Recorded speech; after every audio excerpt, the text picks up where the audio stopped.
just how I'm feeling, though I never wanted you another way. But baby, it's been on my mind, and you know my face can't hide it. So take my hand and hear me when I say, don't you know that I'll be there for you, with a love to get you through the night, yeah. And I'll be there for you when everything is out of sight. You got it, baby.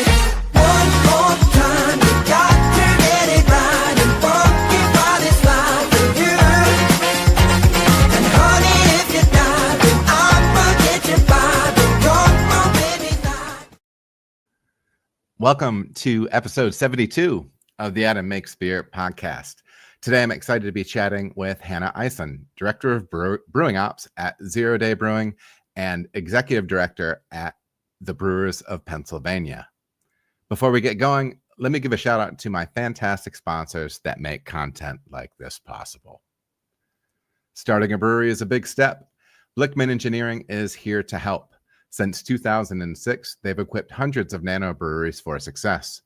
Their new 3.5-barrel Pro Surface electric brewing system cuts maintenance and saves at least 30 minutes per brew with powerful under-kettle heating. From 1 to 15-barrel brew houses to keg washers and grain mills, Blickman has what you need. Ready to go pro? Contact Filler Tom at ProSeries at blickmanengineering.com. Blickman Engineering is a proud sponsor of this channel and loves to help brewers at every stage of their journey. Tracking and managing the financial health of your brewery is a primary pillar of success. Check out my boy David Lentz at Brewed Fiscally. This man has the industry experience and skills you need so you can focus on growing your business. Bookkeeping, fractional CFO support, financial management system design, business plan review, hit up your boy. Check him out at brewedfiscally.com or shoot him an email at david@brewedfiscally.com. He's good people. Hannah, how you doing today? Good. How are you? I'm doing well. Sometimes I feel like sometimes I feel a little bad because, you know, the first 2 minutes and 30 seconds is me doing intro stuff. And so I wonder how awkward it can be for the guest. Is it awkward? You can be honest. Well, I didn't know if anybody could see me yet, so I'm just like, ah. And then I was like, whoa, I'm not even smiling. Am I supposed to be smiling? But yeah, I'm happy to be here. Thank you so much for having me. Absolutely. Well, yeah. So I was also thinking, so right now, what you can see is like the main stage. You can see the two of us, but then is there a smaller image of both of us beneath that or just you? Just me on my Oh, just you. So I was wondering if when the intro song is playing, I was wondering if you could see me like blow my nose and the other little things that I'm worried about. Because about a week ago, I do another podcast that's really just a for fun thing. It's not a beer thing. It's me and a dear friend. We grew up together. Hey, Bobby, good to see you in the chat. And I found out that he could see me when I didn't know he could. And now, granted, thankfully, he, I mean, we weren't live or anything, but I changed my T-shirt standing in front of the camera. And I mean, he's, you know, first of all, he's really funny, and he was cracking me up about it. I thought I could see him smiling like below, like the little main picture. So those of you out there that aren't interested in beer at all, and for some reason you want to hear me talk at you with another guy for 90 minutes, you can check out the Small Town Guys podcast. But that is not why we're here. We're here to be talking with Hannah. One thing I always forget is, did I pronounce your last name correctly? Ison? Yeah. Okay, good. So Yeah. I usually try to remember to ask because I'm always worried that I'm going to be butchering somebody's name, and I always forget. No, it's okay. You did pronounce it right. I live in Pennsylvania now. I have for the last 10 years, but I grew up in Kentucky. Okay. And a lot of people in Kentucky would pronounce, my name is spelled Ison, like Ison. Yes. But a lot of people would pronounce it like icing on a cake, not like Ison. So yeah, no. Whereabouts in Kentucky? I'm in Cincinnati or outside Cincinnati, so I'm close. I didn't realize how close I was to Kentucky when I moved down here. Oh wow. Yeah, I lived in Northern Kentucky for a little bit, but Okay, I grew up in Owensboro in Western Kentucky on the Ohio River. for sure. That's where I graduated high school.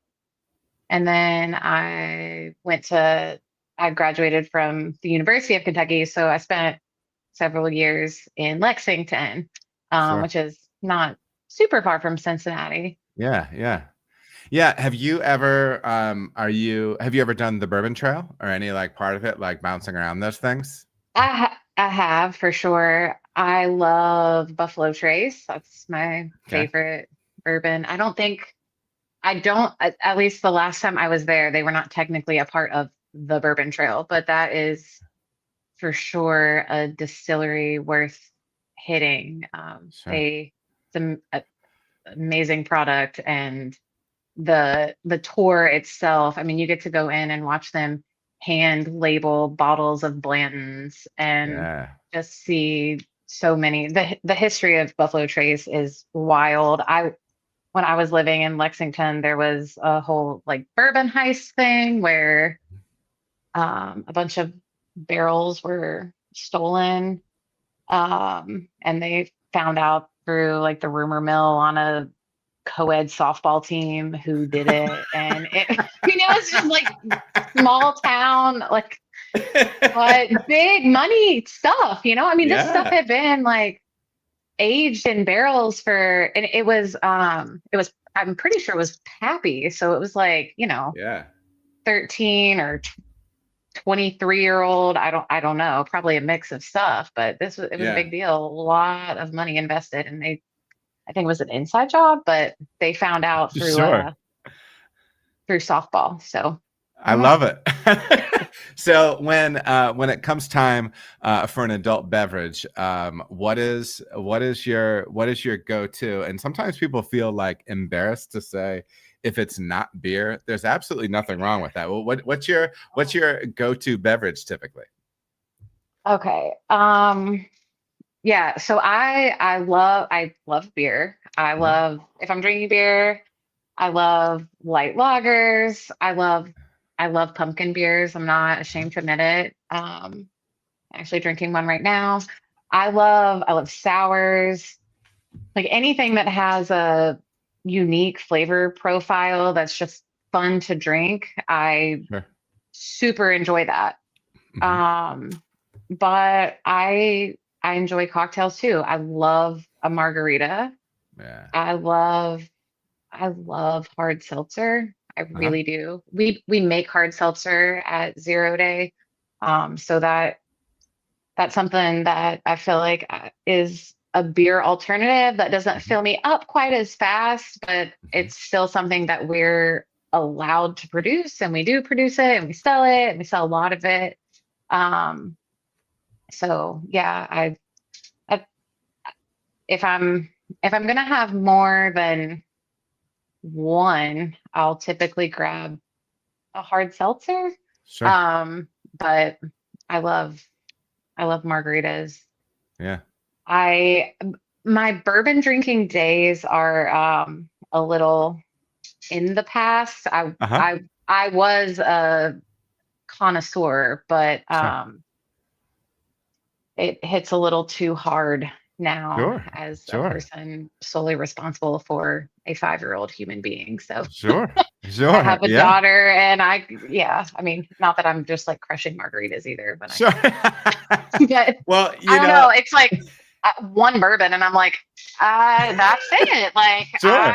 I don't know. I do miss being able to drink that better, but I don't know. I think Yeah. those tastes change, and Sure. yeah. Sure. Are you a bourbon neat person? Are you bourbon with cocktail? What's the way you like your bourbon? I really liked it with like one piece of ice. Hmm. So I don't even remember what that's called. Like, but like a big cube. I really Sure. like Yeah, yeah, that. yeah, yeah. But with some things, like I didn't really mind just the heat of Yeah. it neat and then having it cold after that, if that Hmm. makes sense. I don't know. Yeah. Like I kind of wanted to like smell it and taste it and then enjoy the rest of it cold. And I don't even know if that was appropriate to ask for it that way. But if it was like a fancy bourbon bar and I mean, they my feeling weren't is, really busy, like that was always okay to ask for it that way. So that's I kind of feel like if you're how I paying figured it. for it, it's an appropriate way to ask for it. You know what I mean? Like Yeah. you're paying for it. It's not like we used to when the first brewery I was at. Sometimes bartenders or people would want to mix beers, which I Yes. anyways, whatever. But my thing is, I finally got to a point where I'm like, as long as they're paying for both halves, you know what I I mean? Like literally we're just I had this conversation with somebody a couple weeks ago about how when the early days of zero day, how people would mix beers, and I thought it was so yeah. strange, but at the end of the day, if they wanted to do that, then sure. But I'm never behind the bar anymore. I have no Yeah. idea if people still ask to do that, but I I always found that weird. But I I mean, think sometimes it's gotta be the cocktail impulse, right? To want to be yeah, trying to find different combinations of things, or even that thing like when you were a kid and you would just run your cup all the way down the soda dispenser right. and get all the Right. Like I'm a part of this. I'm making something too. for sure, for sure. No, I like that. Yeah, for me, I haven't. I developed a pretty serious whatever with gluten over the last year. So I haven't really drank beer in like 2 years. And so for me, it's cocktails and cider or whatnot. And I feel like I'm finally just getting in the range to where like I'm figuring out how to drink bourbon neat. Not like Mm. well, yeah, kind of the physics of it, right? Because it's it can be a challenging beverage to be social with, Yeah. right? You Yeah. know what I mean? And so like it's actually taken me time to figure that out, because I still feel like even if even if I get a single, I still feel like I can't go round for round with people that are even drinking like light beer, because for me if it just hits different, whatever, you know what I mean? But yeah, Yeah. figuring out that pacing of the Yeah. I whole mean, thing is some interesting. are what like uh there are some that are like that 130 proof or whatever. So you Mhm. have to be really careful with Oh yeah. looking at what you're getting and knowing, because there are some bourbons that are like almost twice as strong as other Yeah. ones. So Yeah. Yeah. and Yeah. taste really good. Um For yeah. sure. For sure. Well, why don't you tell us a little bit about how you ended up getting into the industry? Okay. I moved up to Pennsylvania from Kentucky about 10 years ago. Actually, oh my gosh, 10 years ago tomorrow? That's weird. I hadn't even thought of that until just now. Like it's the anniversary. That's so weird. Wow. Yeah, so 10 years ago, I moved up to Pennsylvania from Kentucky to work a political job. I live in the state capital Mhm. here. So I moved up here to work for a nonprofit Mhm. doing environmental advocacy work. And I did not know a single person who lived here. I just picked up and moved up here because the job sounded cool and I didn't know what else to do. Mhm. So I didn't really know where I was going to live. And the office that I worked at was in this quirky neighborhood in the city of Harrisburg, uh, about a half a mile away from the Capitol, but Mhm. still downtown. And so I spent the first couple of weeks of living up here walking around close by where work was. I was just staying in a hotel trying to figure out where I wanted to Mhm. live. Yeah. And the neighborhood that my office was in it was really walkable. It was really, really cool. And there was a very new brewery there.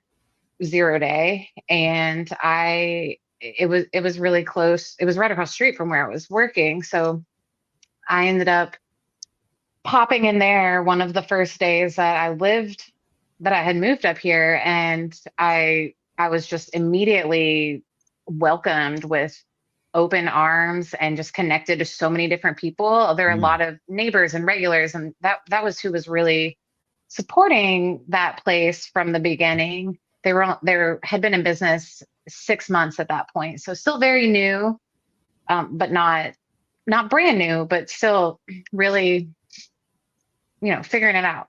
But there were just so many people in there, neighbors, the owners of the brewery, bartenders, everybody was just really welcoming of a new face. And that's kind of how I had spent the last few years bouncing around the country working these political jobs. And every time that I was in a new place, I kept finding myself at a brewery to try to figure out where to go, what to do. I like live music. Where do I go? I want this kind of food. Where do I go? And it was like, if I found a local brewery, they could help me get to where I wanted to go. I want to go on a hike. I want to do this. And so that was just really natural. And I ended up spending a lot of time there. I decided to move right there into that neighborhood. And so then it really just became the place where I hung out a lot and spent a lot of time and a lot of money. How long ago was that? That would have, I mean, that was 10 years ago. So yeah, I mean, I was getting paid bi-weekly. And I remember there were multiple times where I would not have any money on that Thursday before I got my paycheck. And I was like looking around my apartment trying to find dollars, like who's working? Will they give me a beer? Just because I wanted the camaraderie in the company. But yeah, so I spent a lot of time there, made a lot of connections with people in the community, and ended up bartending one night a week about a year or so later after I had moved there. So I got into it by beer tending. We only served beer at that point. And I had a history of working in the service industry, so that wasn't anything new, but I was in my career at this point. So it was kind of like this is a side thing that I'm doing. But then I was spending my weekends off working at that brewery. And then I started asking all kinds of questions about the production side of it. I wanted to know more about what I was selling, and it just was really interesting to me that this human was making this thing that I was selling, like right beside where I was selling it. It was just so intriguing, and I wanted to know more about it.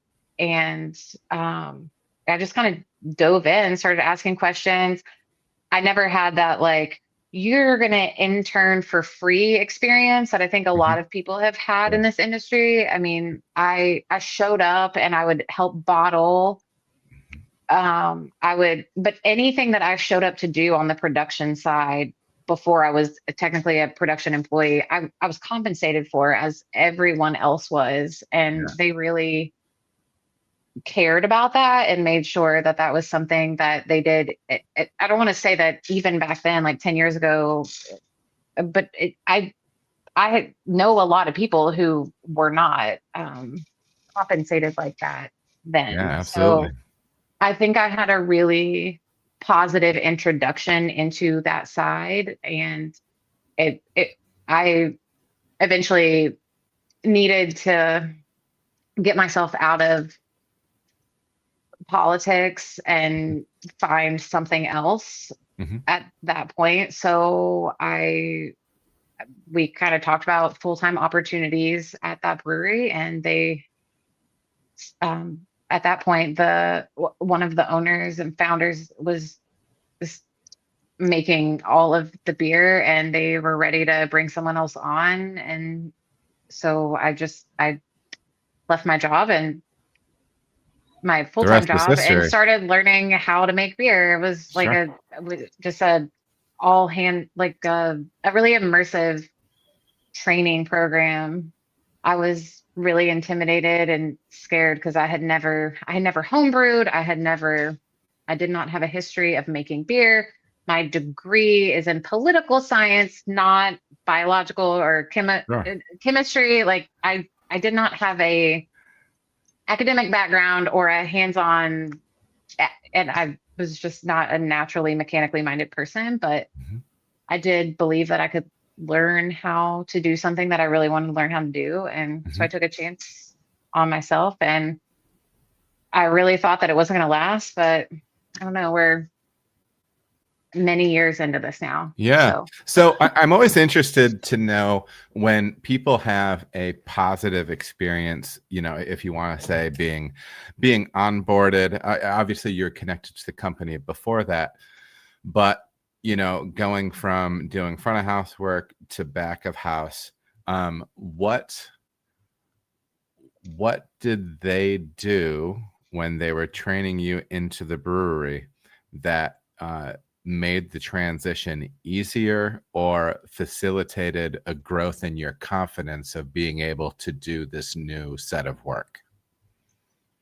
there was a training plan written from the Mm, beginning, hmm. and I think it was mapped out to last 6 months. I think by 5 months, I was making work on my own without somebody there. Um, but there was a training plan, there were expectations set. It was also because it was a training role, I was not paid a full-time brewer salary at that point. So Hmm. I was still bartending, but those hours and those days, they were really mindful of separating that time so that my Hmm. brain could have days where I was focusing on back of house or I was focusing on customer service. Sure. And there wasn't, even though a lot of days I was switching back and forth from day to day, it wasn't like you're learning how to make beer in the morning and you're going to sell it at 4 o'clock in the afternoon. Hmm. Hmm. We also had a really, really manual brew house with Hmm. soft hoses that had to hook up everywhere, direct fire Hmm. kettle. So it was as physically challenging as it was to brew on that system and as hard as it was to dial a lot of things in. I also think it was for a person like me who needs to understand why I'm doing what I'm doing. Yes. It Yes. Yes. was a wonderful system to learn how to brew on Hmm. because I had to pick up those hoses and put them where they needed to go Hmm. and make that pump go in the direction it needed to go. And Uh-huh. I don't, the system that we have now, I don't know if my brain would have been able, I Sure. mean, hopefully it would have, but I don't know. I, it, that was, Are you that system was how I needed to learn. sure? Are you a pipe or hose tracer? That's it. Because when you said so, I'm one of those people too, where you know I've Yes. learned a lot of things over the years, but I swear you will always see me trace Yep. everything before I turn that. If I'm just going to do like a standard belly wash CIP Yep. on a tank, I'm tracing from the Yep. dump to the face of the pump back out. I'm Same. connected, and I'm also a clamp toucher. So something like.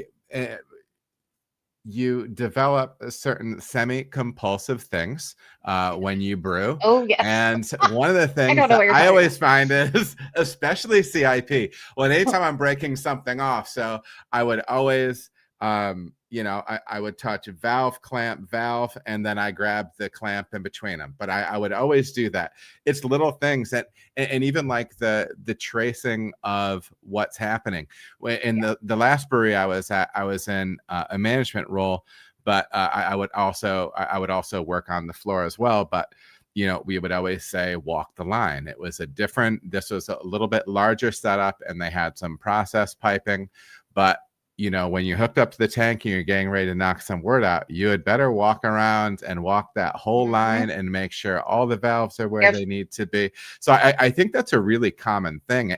And I know for me early on in my career, I felt self-conscious of the fact that I had to do that. But that's something that I want to dispel. I think on some level, walking the line, tracing piping, different stuff like that, it's a safety check. It's making sure things are the way they're supposed to be. Absolutely. I still do it every single time. And that's how I train people too. Is this going to like look at everything before you turn it on? And I don't think I'll ever stop doing that. I mean, if you do turn it on immediately, you know, you're like, oh, that's wrong. I'll turn it off. But like, it's something didn't sound right. Yeah, the sound is off. I have a question for you. So this is from Instagram, and this is Ill-Gotten Grains. They said, did you, after being hired, do any home brewing to get some practice or get familiar with how ingredients interact with each other? I did. So that was literally written into my training plan that my boss made for me. I was supposed to homebrew with, I think, 3 different homebrewers. One of them could be like not brew in the bag. I don't even, what is it, brew in a bag? I don't. Yeah. That, and then, but 2 of them had to be all grain. And so I went and homebrewed with several different people. Another part of that was making sure that I was connecting with other brewers and being a part of collabs and just not solely learning at this one place, but trying to see how other systems work. But on the homebrew scale, as a baby brewer, I mean, when you have someone showing you how to do this at their house or in their garage, it is a lot more approachable than going to a all out collab brew day. You know, I mean, that I had a few different homebrew days that were with different people that were very different experiences, all of them very impactful and beneficial. And I was able to drink the beer that we made, which was really cool. But I saw the super technical, this is a home brewer who's got this awesome setup, but is basically treating it like a professional brew system. And then the brew in the bag, which was actually really, really good. And we just had a great time. And then we're brewing in a garage and drinking way too much bourbon and yeah. So it was like a full spectrum. I mean, I learned something at all of them. But I like it. So to me, this is really interesting because one of the things that I love, it was later, you know, it wasn't until like 12 years in, about 12 years into my career, where I realized the thing that I really loved. I love making beer. I love recipe creation. I love all that stuff. I love being process oriented, but what I really loved was working with people and helping to develop people, right? Train people, help them grow as professionals in our industry. And so I think it's really interesting. And I always like to dig in on what people's training was like. And it really sounds like you entered into a situation where things were well thought out and like well prepared to be onboarding people into the brewery. What a blessing. Yeah, they really were. I think they put a lot of effort into that. I mean, I think they really wanted. I was the first person they were bringing on full time back there, and they knew that I was coming from a completely different industry. So I think there was a lot of thought and effort put into that. now that's kind of my job, and or that is my Yeah. job to Yeah. do Yeah. that. And Yeah. I think that I could do a lot better with projecting that kind of stuff out. I mean, I have growth plans written for employees, but as far as updating SOPs and making them Sure. just visible and easy to access, things change so frequently, and but there's always so many moving parts, and I think that's a really, really big uh opportunity of growth for me, is to Mm. make sure that that is um more seamless and better for other people. Sure. This business has grown a lot. I mean, we How many were people are you managing? there's there are only, I guess there's 4 people technically who work in the brewery. I manage 2 of them. So Yep. Do you are you still in a place where are you all office work, or are you still boots on the brewery floor sometimes? I'm on the floor when I need to be, which Mhm. is sometimes it's planned, sometimes it's, oh, someone's not here, so I'm going to do this. But I'm not really making much word at all anymore, Mhm. and I miss that a lot. But Sure. it's not where I'm needed at this point. Yes. Yeah. But I still touch most of the beers at some point. A lot of that is with transfers or packaging or whatnot, Mhm. but also a lot of it is not, I'm scheduling myself to do this. It makes sense for me to do this because this happened. Mhm. But a lot of what I do now is the office side of things, Sure. production planning, ordering ingredients, Yeah.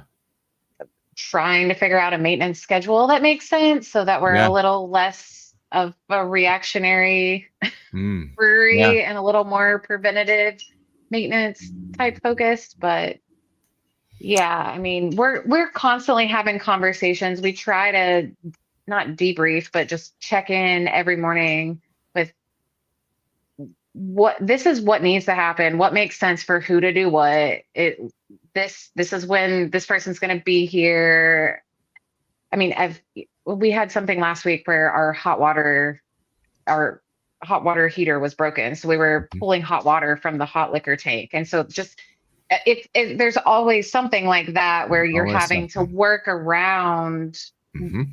the normal flow. And so that's kind of that's my job, is to look at what is working, what is broken, and Mm. how can we make what we're doing make sense, and that everybody can work together in a hopefully not stressful way. Sure.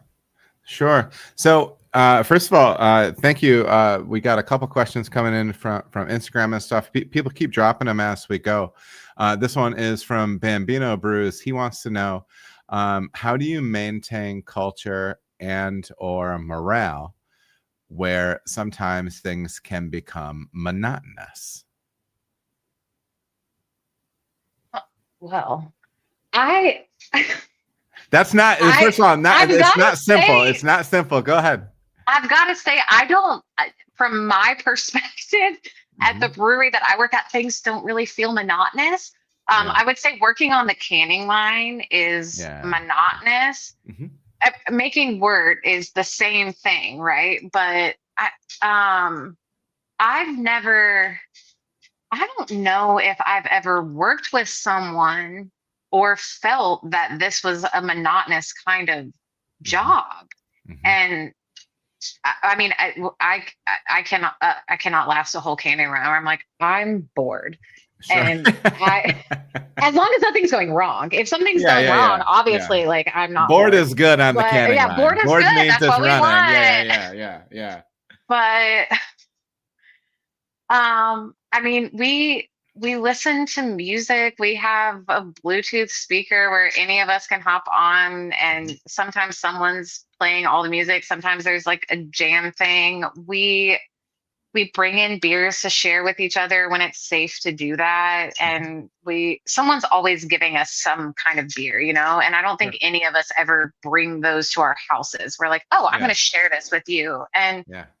we, I mean, I would say music and sharing beer is a really big part of our culture. Sure. And I've Yeah. seen too where when I've been a part of teams that avoid things like that, I think on some level to do what we do, I'm going to use the term well, but also in a sustainable fashion, you have to kind of have it in your DNA. Like, it's the way you get excited for making the same beer over and over. And maybe a beer you don't even like, right? In some way, shape, or form, like, I think it's good to try to instill in people a passion for the process. And it doesn't matter whether it's your adjuncted thing that maybe somebody hates brewing, or the super traditional pills that somebody really loves to brew. I think kind of drilling down on that side, just knowing that you're doing everything as well as you can. I buttoned up this tank, Yeah. followed SOP, we nailed it. And then and finding like a reasonable way to celebrate those things. Like we used to and even just be silly with it, like high-fiving for no reason because you did a Yes. basic task. And Yeah. one of the things I always loved was, and this is so dumb, but we used to joke around in the brewery when I was at Cartridge, when I was down here, and I had 2 other people on the team, and we would complete a simple task and then we would say, and they said we couldn't do it. Like nobody's saying that. And it was literally like the most basic Yeah. task, right? And like I'm like, hey, can you drop temperature on that tank? And then Maggie would be like, sure, she'd go do it. And I'm like, you get that done? And be like, and they said we couldn't do it. You know what I mean? But like, just like, yeah, Yeah. I don't know. Just, and again, like you said, whether it's a music thing, whether it's sharing beers, it is, we're in an industry where we can have fun together. You know Yeah. what I mean? And I think it's important to do that. Yeah. And we keep that conversation going. I'm always saying, how's it going? How's the brew day going? A lot of times, like, it's good. Numbers are great. But like, I make a point to celebrate that and to always check. I'm never coming in there when someone's halfway done making a beer and I'm just like, hello. Like, I'm always asking, how is it going, and Sure. celebrating that. And if I would at that point probably know if there was a problem, but most of the time there's not. Like, it's just smooth and that's good, and that deserves a high five. Like that. Absolutely. And yeah, you just have to celebrate the little things, because Mhm. it's a lot of cleaning and bullshit. Yeah. So this brings me to, and sometimes I feel like sometimes people think that maybe I'm asking them to brag when I ask this question, but that's not really the point. I think, and maybe this is just looking at things through my lens, but I think sometimes we need to be comfortable knowing and talking about things that we are good at without feeling like we're just being overly braggy. But what do you think that is something about you that has contributed to your success in the brewing industry? Oh. Wow. I think I'm always up for a challenge. I Mhm. think I am a determined learner. If I don't just immediately pick up on something, I'm going to really dig into it. And by dig into it, I mean I ask questions. Mhm. So I will never even scratch the surface of knowing everything there is to know Yeah. about making beer. Yeah. And I think that has really helped me sit at the same table and like remain at the same table with a lot of really inspiring people who take me seriously because I am just so humble and eager to learn. Mhm. And I think I think that really goes a long way. I do Yeah. it through actual courses and continuing education things and the MBAA and all of these wonderful organizations, but just sharing space with people who are willing to share their wisdom with you and Yeah. approaching them in such a humble way. Um, Yeah. I think that is probably my biggest asset. Yeah, I love it. Uh, I love it. as far as like technical stuff goes, as far as like the people side of it, I don't know. I'm a connector, so How so? I think that I can work with a lot of different people and try to translate like a bunch of different ways of thinking into making sure that this task is happening. A lot of times Mhm. that's on the fly, and a lot of times that hopefully that's been happening, well in advance when we're talking about like planning things far out. But we all Mhm. know that you can plan as far out as you want with production, and there are uh, so many things that can go wrong. So Sure. I'm also really good at calendar, so I can like look at a calendar and then I'm just so change things jealous. real and Yeah. I love it. It Yeah, I was my love it. favorite subject in elementary school. My daughter is in kindergarten. She's like, "We do calendar." I'm like, "I love calendar. Learn calendar." That's awesome. That's awesome. And But I love that. I love that notion of humility, being willing to kind of know what you know, and being willing to pursue and listen when those opportunities to learn present themselves. And I think for me too, I think the real dynamite combination when I've encountered people like this in the field, either in the field or in just personal life, between that and gratitude. Man, I tell you what, I think humility and gratitude, I think it's a big part to the secret sauce right there. You know what I mean? absolutely. And being willing to and the other thing is being willing to say it. So no, I love that stuff. I love that stuff. I think that's excellent. I think that's excellent. So tell me a little bit about the production side there at Zero Day. You said that you've grown since you've joined the team there. Has it been an upgrade in brew house size, or just the number of turns, everything like that? Yeah, we upgraded the brew house in 2020. We went from a 7 barrel system to a 10 barrel system, so Hmm. not huge, Hmm. but uh, something bigger. We have several 20 barrel fermenters. We Hmm. started with I think 3 7 barrels and 3 7 barrel fermenters and 1 bright tank. And now someone literally walked in here yesterday and they said, "What? How many tanks are in here?" And I was like, "I don't know," but I think like I should know that. I think there's like 20. I think there's like 20, but most of Yeah. them are 20 barrel fermenters. Yeah. Um, and yeah, we're double batching those batches of Yeah. beer, Are you doing two navigating turns in a day, or are you separating those day to day? 2 turns. Yeah, we Two were turns. doing the what is it? What was that even called? Step up or I don't even remember what that was called. We used to do that like 5 or 6 years ago where we would Yep. brew one day and then Yep. And then top up the next. yeah.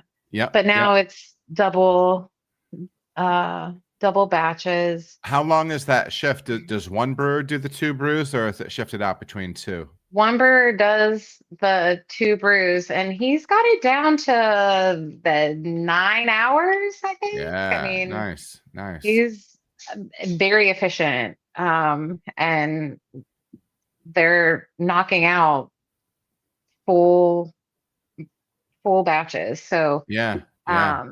the those numbers are great to see.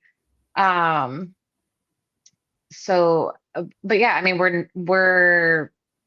we have the capacity to make a lot more beer, Sure. and we are, but we're also navigating working with a wholesaler and what that looks like. And so How long has that been part of the equation? Is distro new? Yeah. So in Pennsylvania, we can self-distribute, and we had been doing that up until 3 or 4 months ago. We signed out. Well, I guess there was another point in the business where we worked with a wholesaler, but yeah, we just started working with a wholesaler like 3 or 4 months ago, and it has been difficult because when your job has changed to become plan is your job, and then you have learned how to plan around one entire concept, and then that it just becomes something completely different. Sure. That's a big thing that I'm trying to learn how to do now, is how to plan production based around so many factors that I don't have direct access to knowing, or so that's been the newest challenge, I would say, of the second half of this year. It's just how to navigate that, and how to really learn how to find balance and planning production when there's so many external factors. And I imagine that as time goes on, when you're working with partners like that, you do find that rhythm, but it's it's so new that it's a lot. The calendar is off, and the calendar. Yeah. and it bothers my brain. I bet it does. I bet it does. It's like, And just in general, what do you typically produce in a year, the last couple of years? The last couple of years, we under 1,000. I would say this year it's probably going to be 12 to 1,500. Yep. That's a substantial increase, though. 20 to 50% it's a big difference. It has been, and I mean, the amount of work that the people on the floor are putting in to make that happen is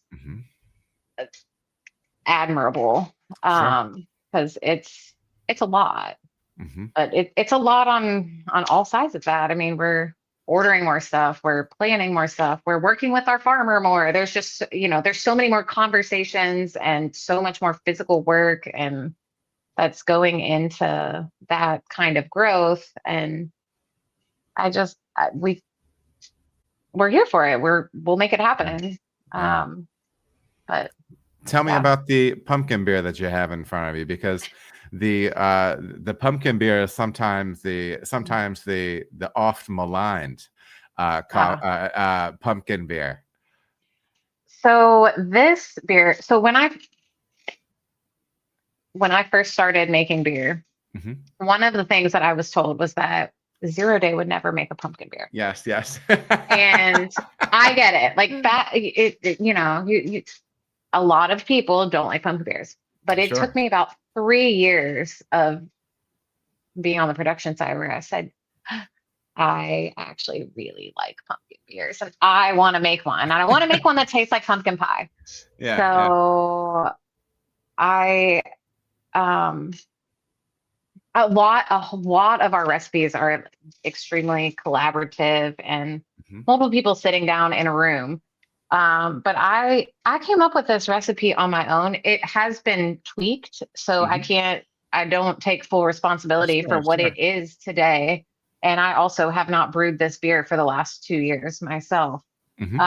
But this recipe was made to taste like pumpkin pie in a glass, and it's mostly through grain. I found American honey malt. So not honey malt, but American honey malt. Okay. Which is like a newer malt by, I think, Brees. And it gives this. I know that when you bake a pumpkin pie, you're not using graham cracker crust, but I still thought that graham cracker flavor would be really Yeah. nice with pumpkin spice. So Yeah. it's like graham crackery and it pours orange. I think when I built it in Beersmith, I just made it a blonde ale because I didn't Mhm. know what else to call it, but Sure. it pours orange and it tastes like graham cracker, and then it's pumpkin pie spice from Sure. McCormick.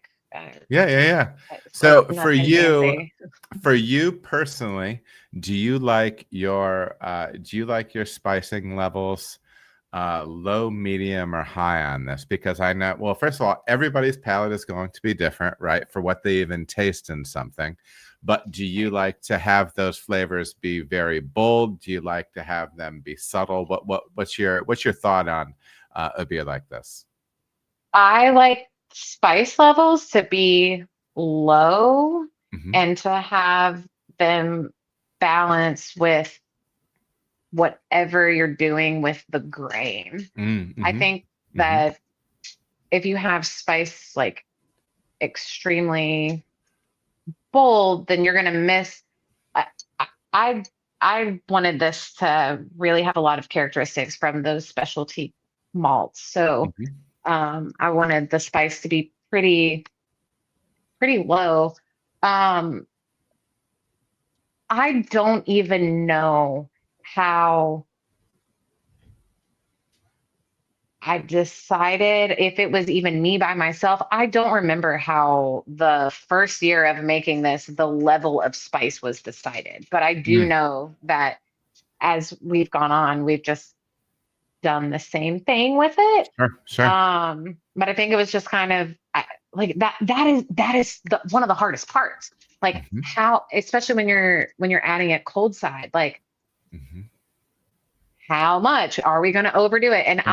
I always tend to go on the conservative side, whether it's Uh-huh. with fruit, whether it's with Yeah, spice. yeah. I start low and then if it needs more, but I never I don't know if Sure. there's ever been a point where I was like, it needs more. Sure. Um, So when you mentioned adding, there's no spicing on the kettle side. So there's no spicing on the hot side. It's all done on cold side. yeah. And then, so when, like typically, are you talking about like adding it into a bright or on the fermenter side? Yeah, like doing a oxygen purge Yeah, yeah. and adding it with the transfer. Sure, sure. And then you just have like X number of days, you just kind of let it sit on there and then taste it, or is that kind of the approach? And when it's ready, you pull it off? It will sit in there a couple of days, but we Sure. rouse it while we're carving it Yeah, yeah, and, yeah. make sure. But For sure. yeah, we add it cold Uh-huh. Uh-huh. for this beer. I like it. I like it. And what's your favorite part about the beer? Um, that it tastes like pumpkin pie in a glass. Like it literally tastes Yeah. exactly how I wanted it to taste. I don't Nice. know. It's just so Nice. cool. Is this Like, kind of is this a one batch or do you do multiple batches of it? okay, that's a cool question. I don't know. I think maybe last year we only brewed one batch of it, but Uh-huh.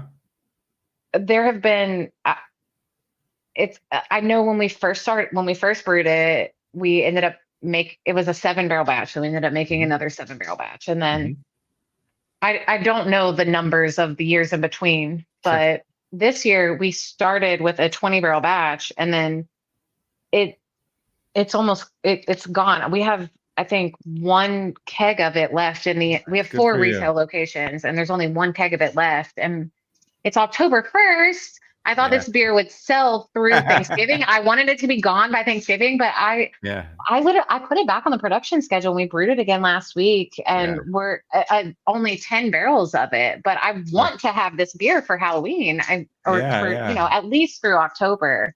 When did you But put it on? we would have put it on. I know that we came out with our fest lager at the beginning of August, which was Uh-huh. silly, but when distributors want it, Yeah. I get it. I get it. so pumpkin would have been sometime in August, Yeah.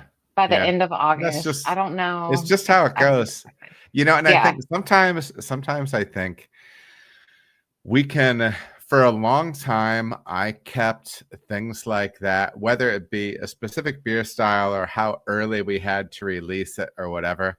I kept that on my ledger on the side of things that I was frustrated with my job. It's not worth keeping it on that side. Just drop it off the list altogether. You can't sweat that stuff. Right. Sometimes if a distributor wants that beer, then, and listen, if people want to drink it in August, let them drink it in August. Yeah. Goodness sakes. You know what Right. I mean? So yeah. Let's sell out of pumpkin beer before Halloween, I guess. I don't know. Well, I but it's just good really though. I want mean, to it's have better one than while I'm sitting on carving a it. pumpkin. Yeah, no, that's way better. That's a way better problem. Do you can that at all, or is that all going into kegs? We can it. This is the first year that we canned it. So Nice. yeah, I think that was a big part of selling out of it. But Sure. What is tell me a little bit about your canning line. How many heads? You can say brand if you want or whatever. we have okay, it's three heads. Yep. It is a micro canner Yeah. line. Yep.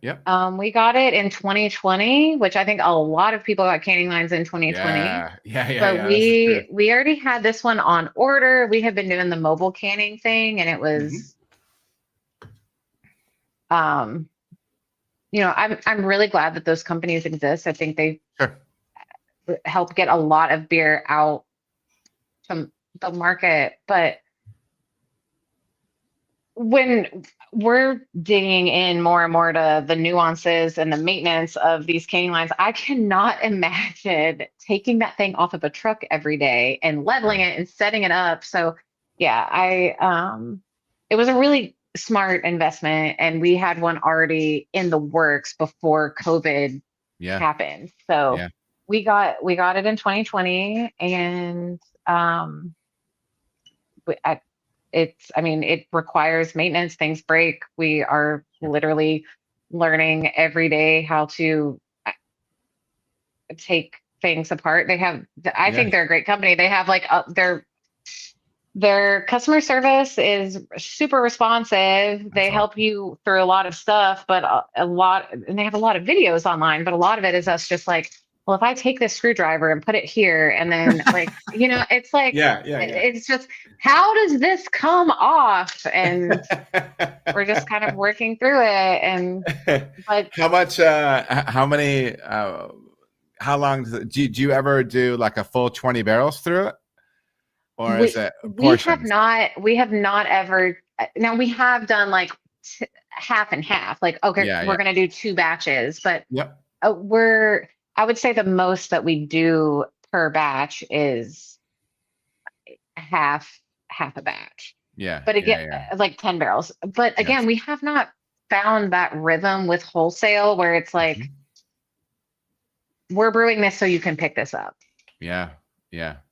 And I hope that we can find that with those partners and then it's like, this is 20 barrels in cans going to this and this and this, and then it's gone, Sure. But we're not there yet. It's a lot of balancing between retail needs and what's going on for distribution. So Absolutely. Well, as we had an earlier portion of the conversation, some things started to become a little bit more clear and connect even more. But you are also executive director of Brewers of Pennsylvania. And now that I know that you have some of that poli-sci background and experience, that's clicking for me even more. But my original question was worded, what compels you to get involved? But I'll kind of tweak it. Let's talk about your involvement with Brewers of Pennsylvania. Is this the first position that you held within the organization?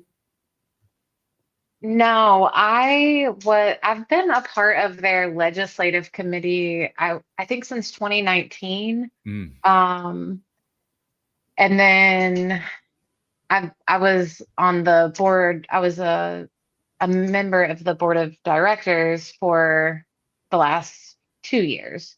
hmm So I've been involved at the committee level and then as a director for the last several years. hmm But I started going to events of theirs, honestly, even before I was brewing. I hmm was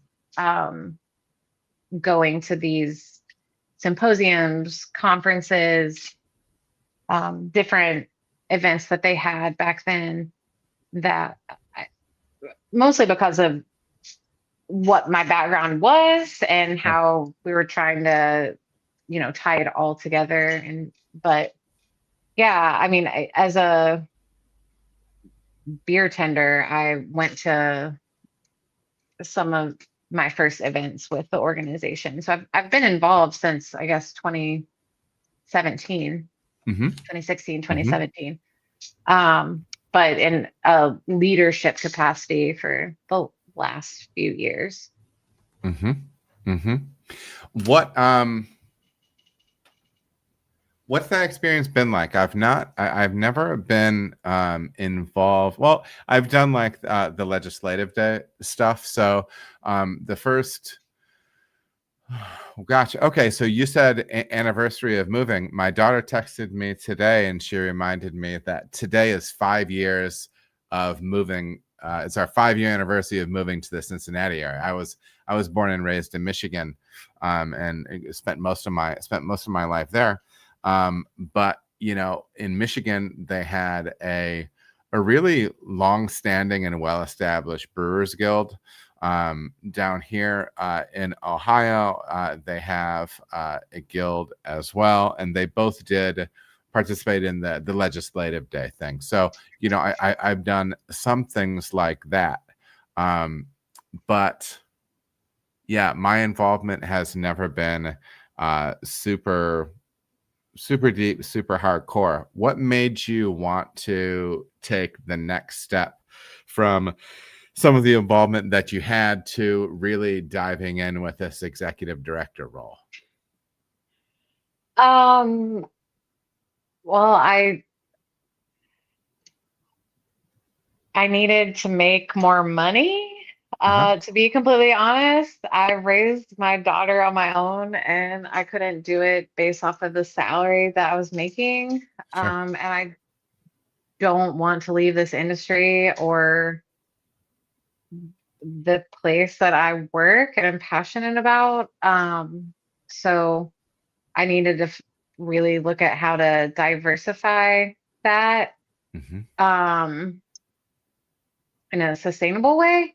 And it was they were changing, shaking things up, and I thought that maybe this would make sense.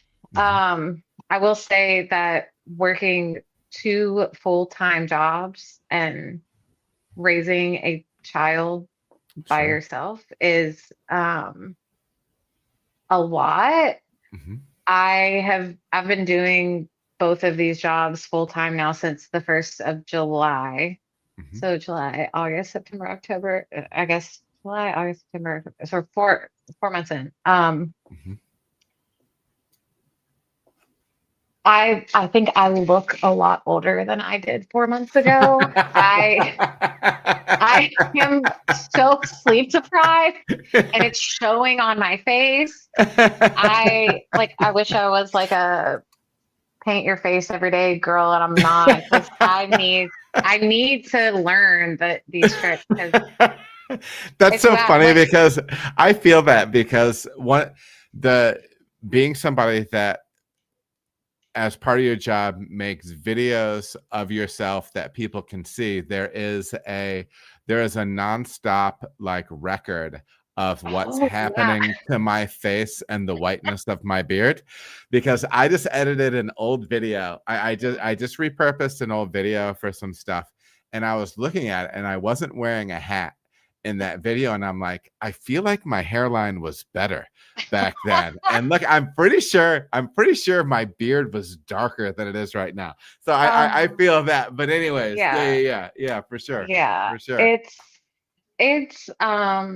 It's a lot, but I I really I oh, again, like I am not afraid to ask for help and admit Mhm, that I am not an expert in anything. So mhm, I make a really active point to admit, or not admit, but just like ask for help where I need it and sure. say these are the things that are just not clicking, or this is where we need improvement, and I need someone to help with this. And so I'm really learning how to navigate my role with a board and what that Mhm, looks like. I mean, it's a volunteer board, and they're amazing people that I have so much respect for. But mhm, I have a lot to learn as far as how that relationship is supposed to go. mhm, And what I am really blessed with is that there are guilds like this all mhm, over the country, mhm, and a lot of people in positions of leadership who have been doing this for many, many years. mhm, Some people who are brand new to it, like me, but a lot of people who've been doing it for a decade or more and love what they do and have so much insight, and they're so willing to share how they navigate these things. So I'm really leaning on community mhm, and relationships and networking, which is in and of itself exhausting. Like, it mhm, is so much work to put effort into conversations, but I need to foster these relationships and yeah, uh, get help where I can. yeah, So I'm 3 or 4 months into really just learning balance and how to respond to all of the messages. I'm inundated with information and questions all of the time, sure, um, sure. while also running a brewery. Sure. So What has been an area I find that sometimes the very stressful periods of my professional life, and you can say personal life as well, but focusing on the professional, sometimes the the times of higher stress, or when you're thrust into that area where you are uncomfortable, or an area where maybe you need to tread water a little harder to keep your head above water. More often than not, when I recognize those things as opportunities for growth, because when I'm in my comfort zone and everything's warm and cozy, I'm mhm, not growing a whole lot. mhm. It sounds like you are in one of those positions right now where you're being afforded some opportunity for growth. What is something that you can see? I know it hasn't been super long, but even just something that you can kind of see changing, or some opportunities that you see for kind of growth as a professional. I Okay. So this time has been extremely stressful, and I'm 100% recognizing it as a time for growth. But I Mhm, think the scariest part for me, to be completely transparent, is I have no idea what it means uh-huh. or which direction it's going in. I think I see myself as a connector, a facilitator, a Sure. Yeah. planner, Yeah. an operations person, but I am wearing a lot of different hats, and I I don't know what I see in 5 years. I think that I mean, I would love to see the company that I have helped build be in a much stronger place and Mhm. me still be there and Yeah. at the helm, like really helping guide it Yeah. and with a solid team that we've invested in. Um, I want to see this guild be sustainable and growing its membership and thriving and still advocating for rights and the malleable ways to run our businesses. Mhm. But as Do you have a yearly conference, like educational conference in Pennsylvania? we do, yes, it Nice. is a month from tomorrow. So Okay. I'll, as soon as we get off of this call, I'll be working on that. For sure. For sure. It For is sure. all Where's it gonna be? consuming. When or where? Where is it gonna be? Where? It's in Harrisburg. I Okay. inherited that. That was kind of cool. Like I came into this role and the annual conference, it's a symposium, but last year was in Pittsburgh. Most years before that it was in State College. Mhm. This year it's in Harrisburg. So it's literally in my backyard, which is Yeah. nice. I don't have to leave my daughter for those Sure. days. Sure. I can, kind of do all of these things, but not be completely away.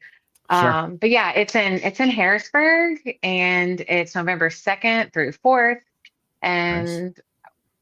And there's a trade show too. So Yeah. trying to still finalize all of the sponsors and exhibitors who are going to be there. We still have a few spots left for those opportunities. So if anybody has any interest in that, Sure. let me know. Sure. Sure. We might need to chat after we jump off the stream. So yeah. What was I want to? Oh, I wanted to ask you about this kind of going from that conference to kind of supersizing. You have CBC coming up Yeah. this year, and obviously that's a BA event. But is there any coordination that goes on between the Brewers of Pennsylvania and CBC for an event like that? There is. I've already been on a few calls with the BA. But we have a pretty big one coming up where we're finalizing a few different things. We're heavily into the welcome reception, what that beer is going to be like, what that entertainment is going to be like, how we're going to get people there.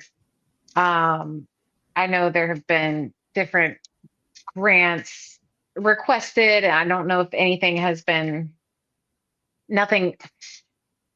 nothing has been finalized yet. So it's Mhm. it's hard Mhm. to really speak on any of it, but there is a lot of coordination already happening, and we're a week away from the Great American Beer Festival, which is Mhm. another giant event that the BA puts on. So a Are you lot going of out?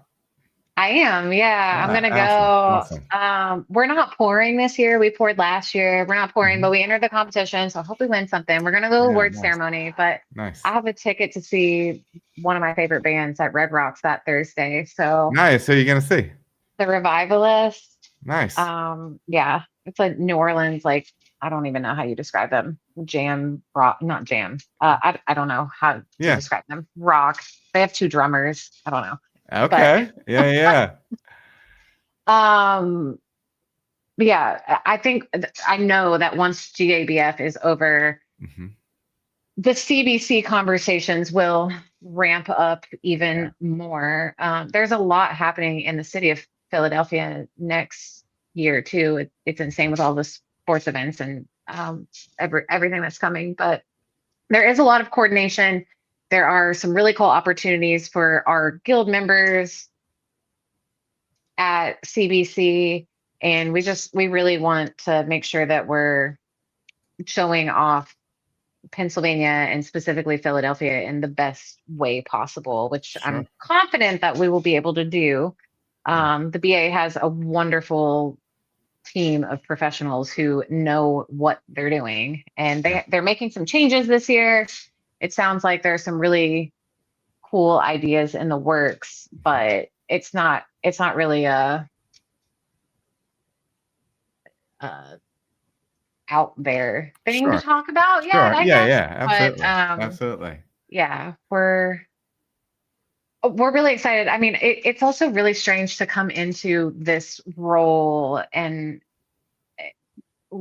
like learning, meeting all of these incredibly inspiring guild leaders from across the country. And they're like, oh, hey, by the way, you have CBC. I'm like, oh, yeah, okay, I got this. Like, it's I was the just saying, planning of it seems is not on me. And that is the conversation I've had with the BA so far. It's like, I'm not trying to say I can do this in a way that like I just, I'm not saying I add value, but I do want to make sure that we're facilitators, and when there's a cool venue or a cool idea or this or that, like I kind of see the Brewers of Pennsylvania as like this connector and a facilitator to make sure that we're pushing the local stuff that does make sense. And that conversation has gone really well so far, and I'm super excited, and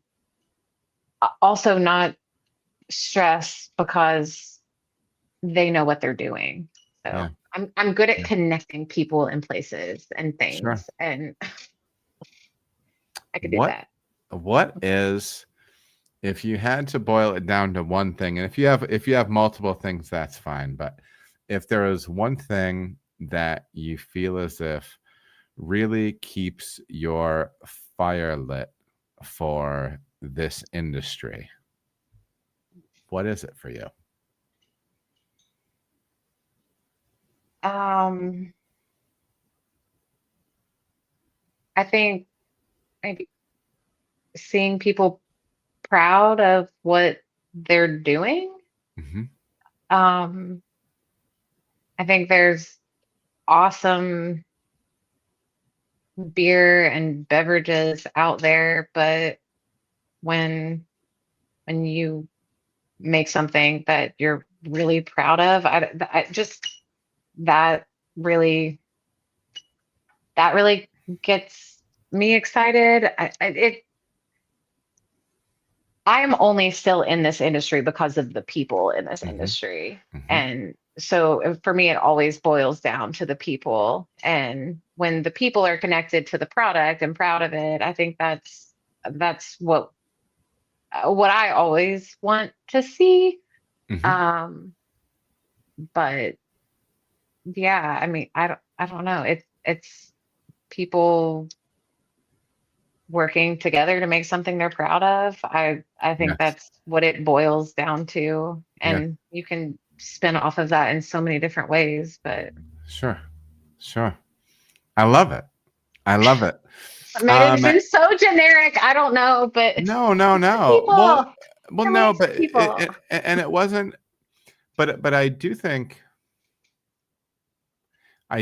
especially, I mean, this is not, craft beer is not at its pinnacle right now, right? Oh, and I do think, though, that it is important to dial into, why we do this. And sometimes, we can, I know you're kind of teasing yourself a little bit by saying, well, it's the people, but, I think it's a really good thing to spend some time with that idea. Like, what is it that keeps us coming back, and be real with it? Because like you said, you're working 2 jobs. It's not easy. It's not an easy career path necessarily. We have the benefit of being passionate about it and everything like that, but it comes at some cost. So I think it's really important to be able to spend some time with that and say, why do I come back, every day, absolutely. right? And actually build that case. And the flip side of that is is when that ledger flips too much to one side, we need to explore doing something else. There's nothing wrong. Like I'm not, and hopefully that doesn't sound bad. Like I'm not telling people, oh, we'll get out or whatever. That's not what I'm doing. But like, we choose to be part of a passion-driven industry. Yeah. And you need to be able to, you need to have the ability to put your heart and soul into something. Like we're doing it because we're creatives and we want to make something. And when you have the ability to do that and that's fostered and that's celebrated, I think that drives a lot of us. I've always loved that. I've always, because you said creatives, and I also love thinking about it as we're facilitators, and I think when beer's done right, when the culture around beer is done right, we're facilitators of community, we're facilitators of conversation, and that's something that's one element of it that I love. Absolutely. So yeah.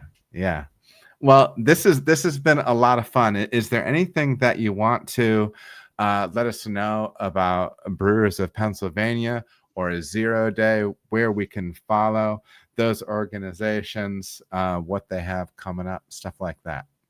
Yeah. So 0 Day is at 0 Day Brewing on Instagram.